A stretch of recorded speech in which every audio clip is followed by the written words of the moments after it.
एक लाला कंपनी की तरह काम करना और एक प्रॉपर कॉर्पोरेट स्ट्रक्चर मेंटेन करना, ये बहुत लोग सारे लोग नहीं कर पाते। क्या होते हैं इनमें दिक्कतें, क्या होती है, कैसे इनको मैनेज किया जाता है, कैसे चीज़ें होती हैं, ग्रोथ कैसी होती है, ये सब कुछ डिस्कस करेंगे आज। देखिए मेरे हिसाब से जो एक लाला कंपनी होती है वो एक माइंडसेट होता है। जो भी कंपनी का ओनर है उनका एक माइंडसेट होता है कि सब कुछ उनको खुद ही करना है, उनको बिल्कुल सेफ साइड खेलना है, सब चीज़ के ऊपर अपनी नज़र रखनी है। और जो एक कॉर्पोरेट स्ट्रक्चर होता है उसके अंदर आपको सिर्फ डिसीजन मेकिंग लेनी होती है, बीइंग ऑनर, चीज़ें देख रेख करनी होती है। बाकी जो आपकी टीम है, जो आपका पूरा स्ट्रक्चर है, वो सब अपने आप सिंक वे में काम करते हैं। एक बहुत इंपॉर्टेंट चीज़ होती है डिपेंडेंसी दोनों केसेस में नहीं होती है। एक लाला कंपनी में भी ओनर अपने ऊपर कोई डिपेंडेंसी नहीं रखते हैं, और जो एक कॉर्पोरेट स्ट्रक्चर्ड कंपनी होती है उसके अंदर भी कोई डिपेंडेंसी नहीं होती है किसी भी एम्प्लॉय से या किसी भी रिसोर्स से।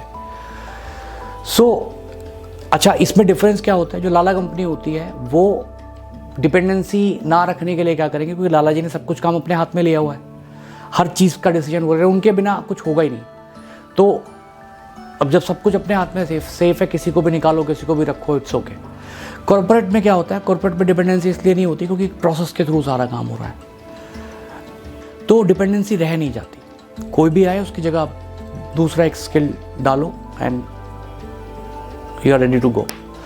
तो डिपेंडेंसी दोनों केसेस में नहीं है। लेकिन एक बहुत बड़ा डिफरेंस है, अगर एक लाला माइंडसेट से आप बिजनेस करोगे तो आप पुराना इतिहास उठा के देख लो, हिस्ट्री में पुराने कितने भी लाला टाइप बिजनेस उठा के देख लो, it will take too much time to grow. एक लाला कंपनी डिकेड्स में जाके थोड़ा बिजनेस इस्टेब्लिश होती है या थोड़ा वर्थ बनाना शुरू करती है, जबकि एक प्रॉपर स्ट्रक्चर्ड कंपनी जो होती है, एक नया लड़का आएगा एक अच्छे आइडिया के साथ, या एक नई लड़की आएगी एक अच्छा आइडिया लेके, और with in 2 years 2000 crore 5000 crore, it's like that. Because वो अपने आप सारे काम नहीं कर रहे हैं, उन्होंने एक स्ट्रक्चर बनाया है, उस स्ट्रक्चर के थ्रू वो सब कुछ कर रहे हैं। उस स्ट्रक्चर के थ्रू उनके यहाँ पे जितने भी रिसोर्सेज हैं वो सब लोग अपने इंडिविजुअल लेवल पे वर्क कर रहे हैं for the company. Lala company में जो एम्प्लॉयज़ को सैलरी, लड़कों को जो सैलरी देने वाला शख्स होता है वो लाला जी होता है। जो एक कॉर्पोरेट कंपनी होती है वो कंपनी खुद एम्प्लॉय को भी सैलरी देती है और वो कंपनी खुद ओनर को भी सैलरी देती है। तो जो मेन होल सोल होती है वो कंपनी होती है, ना कि कोई इंडिविजुअल पर्सन। जो ओनर होते हैं कंपनी के वो लोग सिर्फ डिसीजन मेकर्स होते हैं, राइट। अब इसको और अच्छे से समझने के लिए सपोज कीजिए 2 कंपनीज हैं, दोनों कार बनाती है। एक लाला कंपनी है और एक प्रॉपर कॉर्पोरेट स्ट्रक्चर्ड कंपनी है। जो प्रॉपर कॉर्पोरेट स्ट्रक्चर्ड कंपनी है वो क्या करेगी, एक कन्वेयर बेल्ट लगाएगी, एक साइड से कार बननी शुरू होगी, वहाँ पे दोनों तरफ 20 स्टेशन होंगे, मान लेते हैं थोड़ी देर के लिए 20 स्टेशन होंगे। हर एक स्टेशन पे एक पर्टिकुलर टास्क होगा कि भाई तुम्हारा काम पेंट जॉब का है, तुम्हारा काम ये इलेक्ट्रॉनिक्स फिट करने का है, तुम्हारा काम ये इंजन फिट करने का है, तुम्हारा काम टायर्स और सस्पेंशन फिट करने का है। ऐसे करके कार बन के चली जाती है। लाला कंपनी में क्या होगा, लाला कंपनी में ये होगा, लाला जी को सब चीज़ देखनी है, उनको टायर वाले से भी बात करनी है, सस्पेंशन वाले से भी बात करनी है, कितनी देर में काम हो रहा है वहाँ पे उनके सर पे खड़े रहना है। जब लाला जी सब चीज़ में इन्वॉल्व है तो क्वालिटी में भी प्रॉब्लम हो सकती है।